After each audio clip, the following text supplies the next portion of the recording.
Weston Hale stepped down from a battered pickup truck, a worn black backpack hanging off one shoulder, and walked toward the glass doors of Mercer Crown Motors.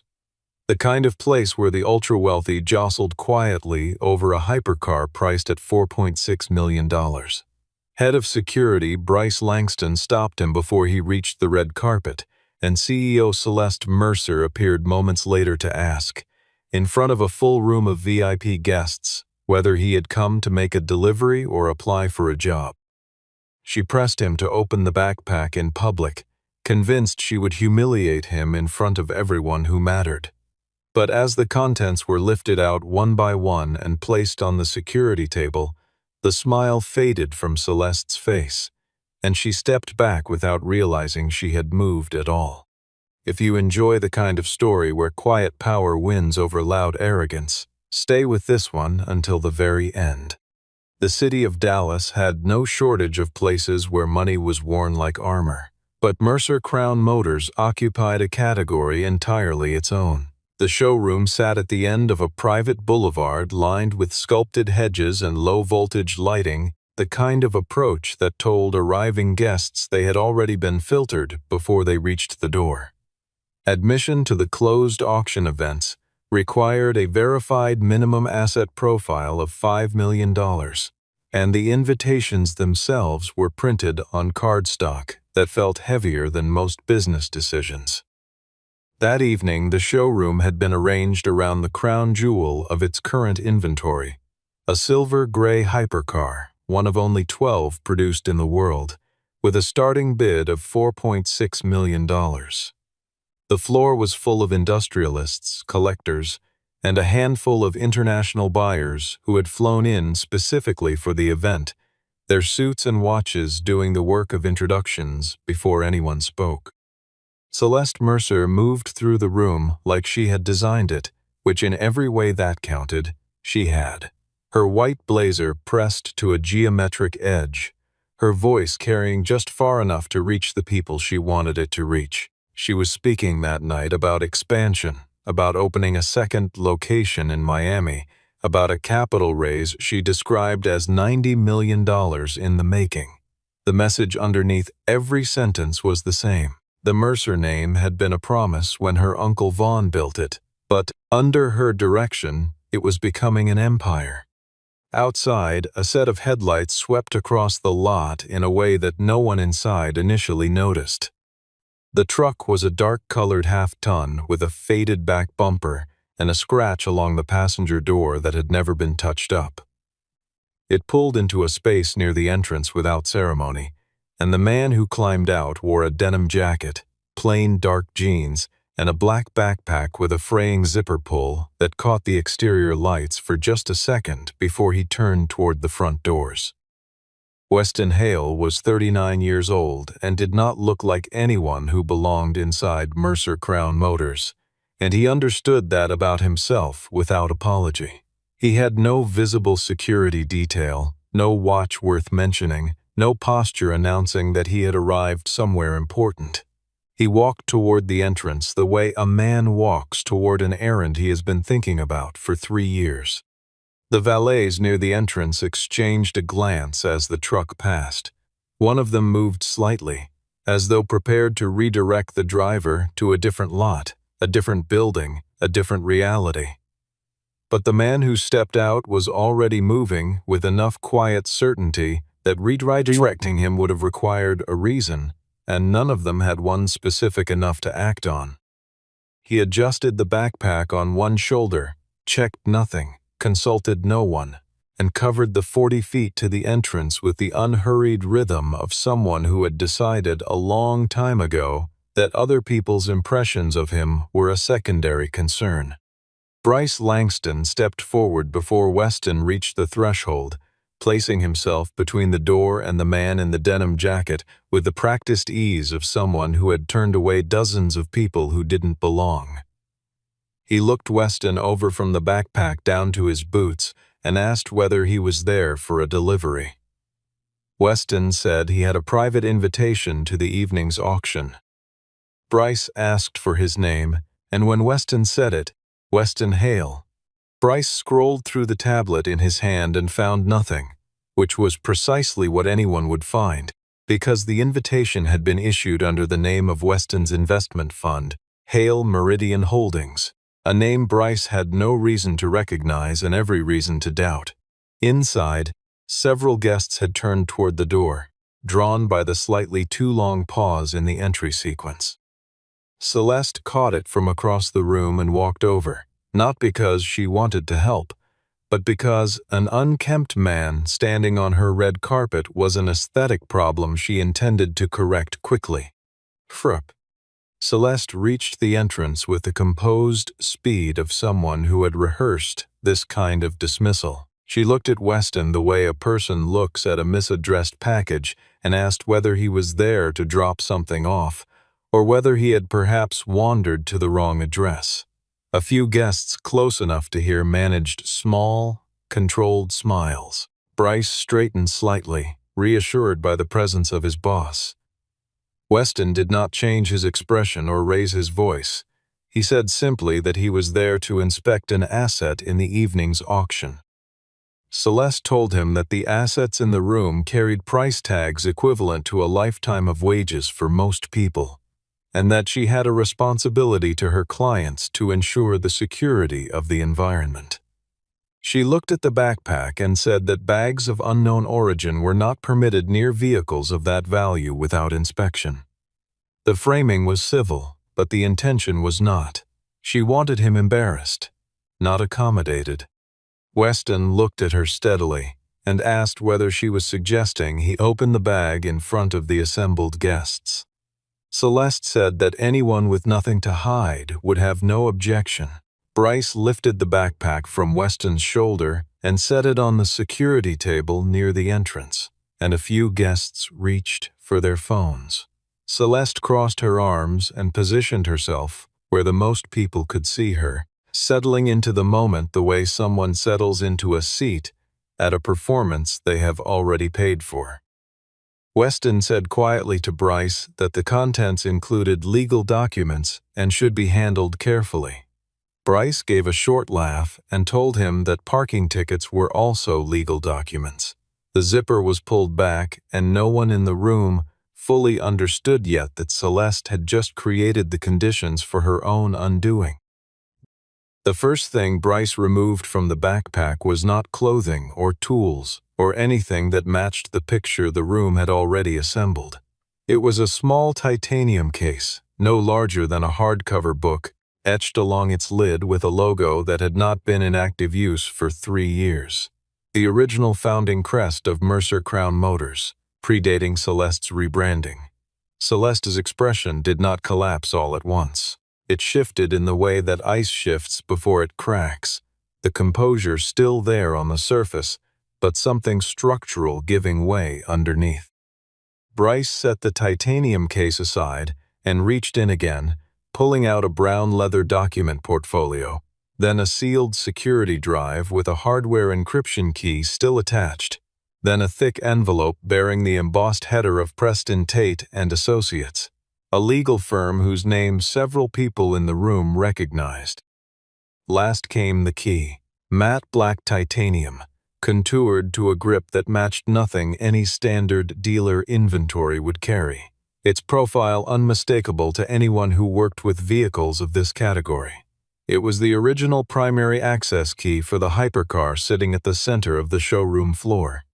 Celeste moved toward the table before Bryce had finished setting it down. She stopped halfway, one hand slightly raised, and stepped back without completing the gesture. The room had gone quiet in the particular way that rooms go quiet when people sense something real is happening. Weston said, with no satisfaction in his voice, that it appeared she recognized it. Celeste asked him, her words measured to the point of being clipped, where he had obtained that key. Weston did not answer the question directly. Instead, he opened the leather portfolio and placed a document on the table, a debt acquisition agreement, signed and notarized, showing that Hale Meridian Holdings had purchased a $62 million obligation from the private lending institution that held the primary lien against Mercer Crown Motors. Daphne Rhodes, the showroom's chief financial officer, was standing 10 feet away, and when she read the name of the fund on the document, the color left her face entirely. She knew what that debt instrument meant. She knew which assets were bound to it. And she knew that if the holder of that instrument invoked the asset protection clause, Celeste had no legal authority to complete a sale tonight. Celeste forced her voice into a register of calm authority and said she didn't know who had sent him or what he thought he had, but that a piece of paper and a stolen key were not the same as standing. Weston closed the portfolio. He did not argue. He waited, and the waiting was more powerful than anything he could have said. Celeste stepped toward Weston and suggested they move this conversation somewhere private, out of the event floor and away from the guests. Weston said that since she had chosen to conduct the backpack inspection publicly, he thought it was appropriate to continue in the same setting, so there would be no misunderstanding about what was said or by whom. The logic of that position was difficult to counter without appearing to have something to hide, and Celeste knew it, so she stayed where she was. Weston laid out the situation in plain language. The hypercar at the center of the evening's auction appeared on the collateral schedule attached to the $62 million debt now held by his fund. Under the terms of that instrument, a sale of any listed collateral asset without written consent from the debt holder constituted a material breach of the agreement. He was not there to stop the event for personal reasons. He was there because the transaction, as currently structured, was not legally sound. Celeste told him he was misreading the structure of the company's assets, and that purchasing a debt instrument did not give him standing to interfere with operations. Weston opened the portfolio to the third page, turned it toward her, and indicated the specific clause with one finger. Daphne read it from where she stood and confirmed, in a voice barely above a whisper, that the clause was real and that it had been in place since the original refinancing agreement. Celeste looked at Daphne the way someone looks at a rope that has just been cut, but she couldn't challenge the confirmation in front of investors. Weston said he had no interest in destroying the evening. He was asking only for the auction of that one vehicle, to be paused until the title and collateral status could be formally clarified. Celeste refused because that auction was the centerpiece of the capital raise. She was pitching to the room. She shifted approaches. She offered to purchase the debt from him at a premium, naming a figure of $5 million over the acquisition cost. Weston declined. She raised the offer to $10 million, and her voice carried a faint urgency that people who knew her had never heard before. Weston shook his head slowly and said he had not come to sell his silence. The phrase landed differently than anything else said that evening, because it implied there was more in that backpack than a debt contract, something that silence could be purchased to protect, and everyone in the room understood that implication at exactly the same moment. The years before Weston Hale walked into Mercer Crown Motors had not been idle ones, though they had looked like nothing from the outside.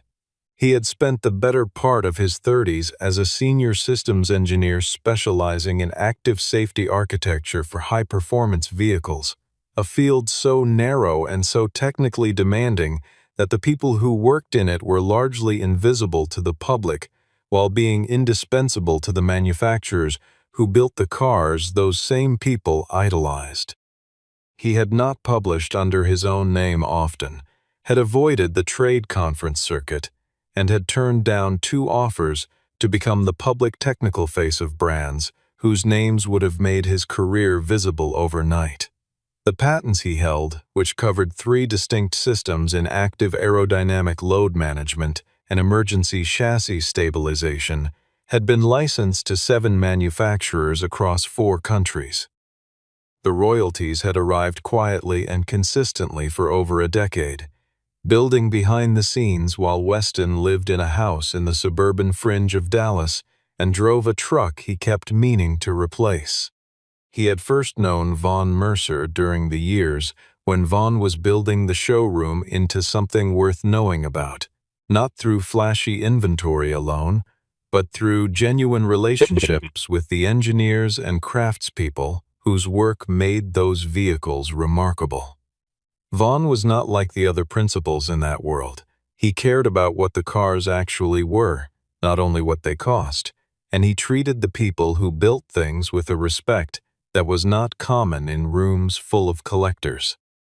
When Weston's wife died and left him with a daughter of 8 years and no clear sense of how the next season of his life was supposed to work, Vaughn had been one of the few people from the industry who showed up without being asked, without an agenda, and without making the visit about anything other than being present. Weston had never forgotten that. 3 years before the evening at the showroom, Vaughn sent him a titanium case with a handwritten note tucked inside. The note said only that the case should not be opened until Mercer Crown Motors announced a public auction of the vehicle listed on the enclosed title document. At the time, Weston had been uncertain about the request, unable to fully read its urgency or its implications. Later, after reading the public statements about Vaughn's sudden departure from the company, the accusations of mismanaging assets, losing a primary vehicle key, creating accounting irregularities that had supposedly destabilized the company's books, the instruction made a different kind of sense. Vaughn had anticipated being removed. He had protected the evidence by placing it with someone Celeste had no access to and no particular reason to suspect. Because Weston's connection to the older man had existed in a world that predated the showroom's public profile.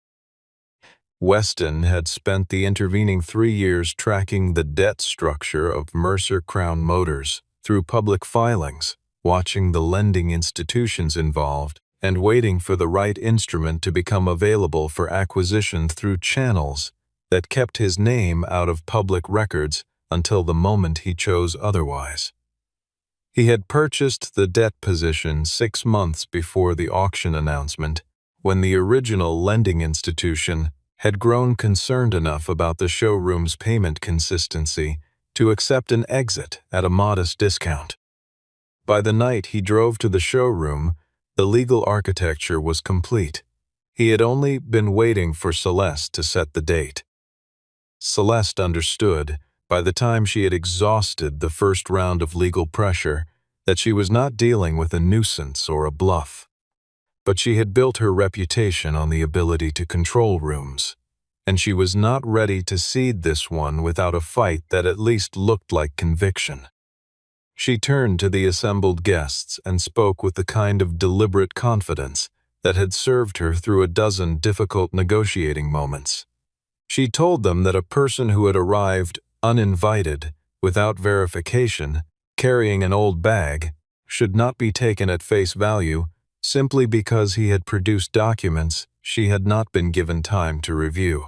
She said the claims being made here required proper legal examination and that she would not allow an unverified individual to disrupt a legitimate commercial event that her clients had traveled considerable distances to attend. Several guests looked between Celeste and Weston with the careful neutrality of people who were beginning to calculate their own exposure, measuring what it would mean to their reputations if they were seen to have participated in something they had not understood at the time of arrival. Bryce was asked to hold Weston in the entry area while the documents were reviewed. Weston reminded Bryce, quietly, that he had committed no offense, had entered through a proper invitation, and was under no legal obligation to remain anywhere he chose not to. Bryce recognized the bind. Removing Weston forcibly in front of cameras and investors would create a liability the showroom could not absorb. He held his position without acting, which was its own answer. Celeste's internal legal counsel, a pair of attorneys who had been at the event as guests, were pulled into a corner and handed the documents. They spent 4 minutes reviewing them, which was long enough for the room to understand they were not finding what Celeste needed them to find. The lead attorney leaned toward Celeste and said something quietly that made her jaw tighten. A guest named Sullivan Rhodes, who had flown in with an investment group exploring the Miami expansion, addressed Celeste directly. He asked why a collateral encumbered asset was included in a public auction without prior disclosure to prospective buyers. Celeste called it standard financial structuring and said there was nothing unusual about it. Daphne could not confirm that characterization, and her silence on the far side of the room was its own form of testimony. Weston reached into the backpack once more and removed the encrypted hard drive, placing it on the table beside the other items without opening it. He said that the drive contained material relevant to the vehicle's ownership and transaction history, and that he would activate it only if the auction proceeded before the collateral question was resolved. The message was explicit. He was offering Celeste a way to stop this quietly. She understood, looking at the drive, that he had already decided she would not take it. She pulled him aside, close enough that her voice did not carry, and asked what he actually wanted. He told her he wanted her to stop selling something that was not entirely hers to sell. She told him he was going to destroy a company that employed real people and represented a real legacy. He said he was not destroying anything. He was preventing her from selling it a second time. The phrase, "a second time," stopped her cold, because it told her the drive contained something she had hoped did not exist. Hand. The lights on the hypercar's central display had not been activated for 3 years, because the vehicle had spent most of that time in a climate-controlled storage unit, whose location Celeste controlled, transferred to the showroom floor only in the final week before the auction. The car had gone through the usual detailing, a fresh certification from the manufacturer's regional representative, and a photographic documentation session for the auction catalog. None of those processes had involved the primary access key, because the primary access key had officially been logged as missing. The secondary key, held in the showroom safe, was sufficient for demonstration and display purposes. So, when Weston inserted the titanium key into the vehicle's entry system, the car responded in a way that no one in the showroom had ever seen it respond. The entire instrument panel activated, running a full founder-level initialization sequence that required a Tier 1 access code to proceed. Weston removed the small metal card from the titanium case and entered the code Vaughn had included with his note. The system moved past the initialization screen and arrived at a partition menu that separated standard vehicle operating data from a second archive, labeled in the system simply as ownership and documentation record. Vaughn had built this partition into the vehicle's firmware during the original configuration process, a practice he applied to a handful of assets he considered the foundation of the company's long-term value. The partition was not accessible through the secondary key. It was not accessible through the manufacturer's standard diagnostic interface. It had waited, locked and intact, for the moment the right key was used by the right person. What the partition contained was not glamorous data. There were no dramatic confessions recorded as voice files, no single incriminating photograph that reduced the situation to something simple. Instead, there were logs, methodical, time-stamped, cross-referenced, covering a timeline of every ownership claim attached to the vehicle, every insurance valuation submitted under the vehicle's serial number, and every modification made to those valuations over the preceding 4 years. The partition had been designed not to accuse but to document, because Vaughn had understood that accusations without receipts were just noise, and what he needed was something that would hold up under scrutiny long after he was no longer in the room to argue his case. One valuation, submitted to Sullivan Rhodes's investment group as part of the Miami expansion prospectus, listed the vehicle at $4.6 million. A separate valuation, submitted to the lending institution holding the $62 million debt within the same fiscal year, listed the same vehicle at a figure considerably lower, a discrepancy that carried serious implications for the accuracy of the debt restructuring application and for every financial representation made to outside investors in the period since. Also within the partition were a series of internal messages, preserved in the vehicle's encrypted log because they had been generated through the fleet management interface that Vaughn had connected to the car's system during his tenure as operating principal. Those messages showed clearly that Celeste had been advised, in writing, that the hypercar could not be included in a public sale event without written release from the debt holder. The messages also showed that she had received that advice and proceeded with the auction planning regardless. Daphne stood close enough to the display to read the timestamps on the messages. Her hands were not entirely steady. She had suspected the discrepancy in the valuations for some time, had asked questions she had not received honest answers to, and had ultimately told herself that the documentation in the main financial files was correct, and that her suspicions were the result of incomplete information.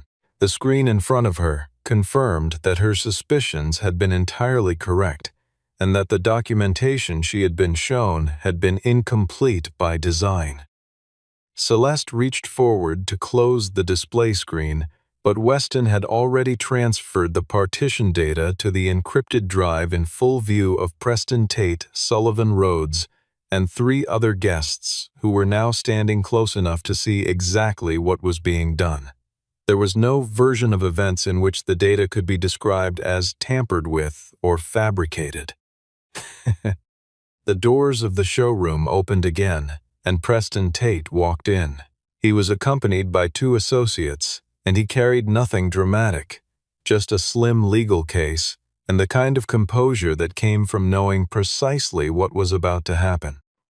He had driven over from his office across town, where Weston had briefed him 3 hours earlier, and where the documentation had been organized and cross-referenced for the 4th time that week. Preston did not rush toward the center of the room or call for attention. He moved with the unhurried economy of a person whose argument was already in the documents and who had no need to perform anything additional. He distributed a single business card to the lead attorney representing Mercer Crown Motors' in-house counsel, confirmed in a sentence that he represented Weston Hale in his capacity as controlling principal of Hale Meridian Holdings, and said nothing further until someone asked him to clarify his client's position. Preston then confirmed that Weston was not simply a representative of the fund. He was its founder and sole controlling interest, the person whose decisions governed every acquisition the fund had made since its formation. Several guests had already pulled up what public information existed about Hale Meridian Holdings on their phones. What they found was thin on personal detail but substantial on track record. The fund had acquired distressed debt positions in the performance vehicle sector on 4 previous occasions, and in each case had been involved in restructuring processes that preserved the operating business while removing the financial practices that had pushed it toward insolvency. The fund had never sought public attention for those outcomes. Its founder had never given an interview. His name had appeared in court filings and regulatory notices, but never in a profile piece or a trade publication feature. The man who had been standing at the security table for the past 40 minutes, whom Bryce had stopped at the door because of a fraying backpack, had built that record entirely outside anyone's line of sight. Celeste attempted to reframe the situation as a coordinated ambush, arguing that Weston had orchestrated the public confrontation to create maximum damage to the company's reputation before the capital raise. Preston responded that his client had transmitted a formal legal notice to the CEO's office and the company's financial department 72 hours before the event, requesting that no collateral-listed asset be offered for sale pending resolution of the debt transfer documentation. The notice had been received by both offices. Daphne, when asked, confirmed that she had seen the notice and had flagged it to Celeste, and that Celeste had instructed her to proceed with the event as planned. Sullivan Rhodes closed the folder in his hands without reopening it. He did not speak again for several minutes, but everyone in the room understood that the capital conversation was effectively over for the evening. Weston said that he wanted the room to understand he had no personal interest in dismantling the Mercer Crown brand. The showroom had been built by someone he respected, using standards he valued, and the work of the staff who kept it running deserved better than the position they had been placed in by the decisions made above them. He was not there to extract profit from someone else's crisis. He was there because a man who had helped him during the worst season of his life had been pushed out of something he built, and because the mechanism of that removal was now being used to sell what little was left. The door opened a second time, and Vaughn Mercer came in. Vaughn was older than most of the guests had expected, older, certainly, than the photographs that still appeared on the showroom's archived press materials from the founding era. He wore a dark jacket and no tie, and he moved with the careful steadiness of someone who had rehearsed this moment more than once in his head without ever being certain it would happen. He had spent 3 years living quietly outside the industry, working on older vehicles in a shop he ran under a name that bore no connection to the Mercer family. He had not given interviews or responded to the media characterizations of his departure. He had waited the same way Weston had waited because they had both understood that timing was the only leverage they had. He crossed the floor without looking at the guests, without acknowledging the cameras or the phones that tilted toward him, and he stopped in front of the hypercar. He looked at the key in Weston's hand for a moment, just a moment, and said quietly that he had not expected to see it again. Weston held it out to him, and he took it, turning it in his fingers once, before wrapping his hand around it. Celeste said, with the last remaining energy of her authority, that this was a staged performance, that Vaughn and Weston had coordinated this event to take the company from her by exploiting a debt instrument and a piece of theater. Vaughn turned to look at her, and his expression was not angry. It was tired in the way that patience, held for too long, eventually becomes. He said he had no interest in taking anything from anyone. He had wanted to give an accounting of himself for 3 years. He had simply lacked the standing to do it until tonight. Preston laid out the sequence of events plainly.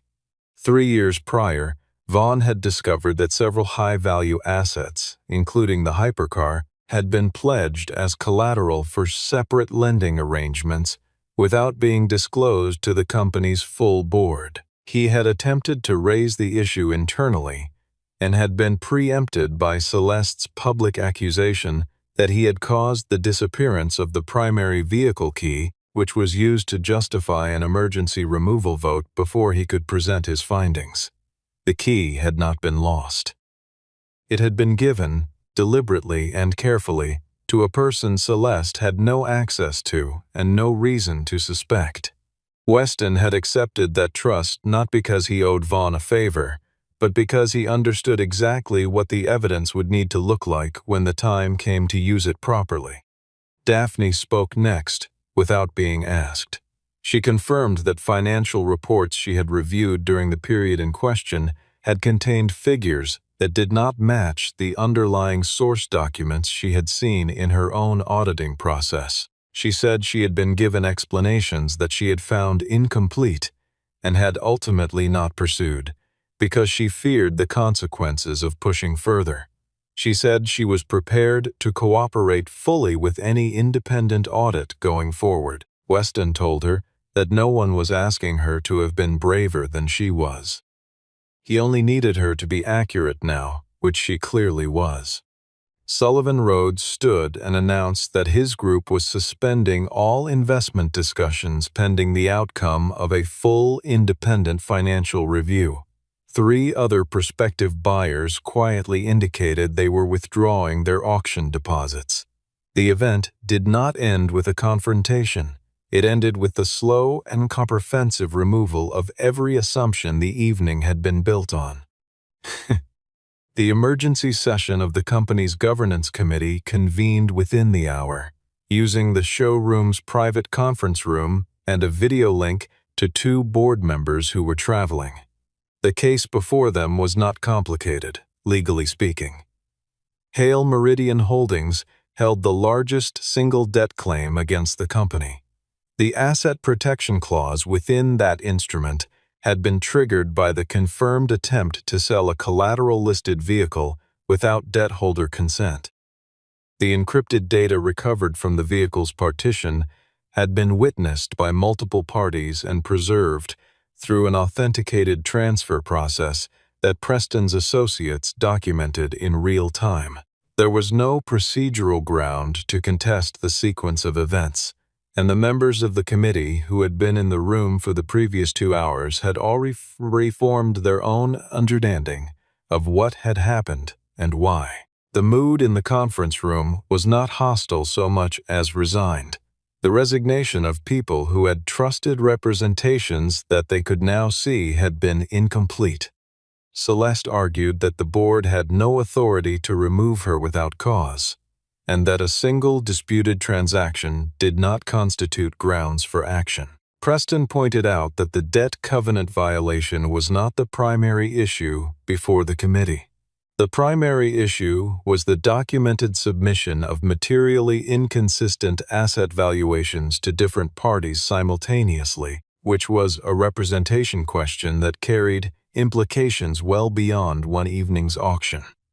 Celeste went quiet in a way that was more revealing than anything she had said. The committee did not vote to terminate her. They voted to place her on administrative leave pending the conclusion of an independent audit, which would be conducted by a firm with no prior relationship to Mercer Crown Motors or any entity associated with it. Weston was then asked by two board members to name his preferred outcome for the restructuring. He said he had 3 requests. He wanted Vaughn Mercer appointed as brand recovery advisor for a period of 90 days, with authority over inventory representation and client relationship standards.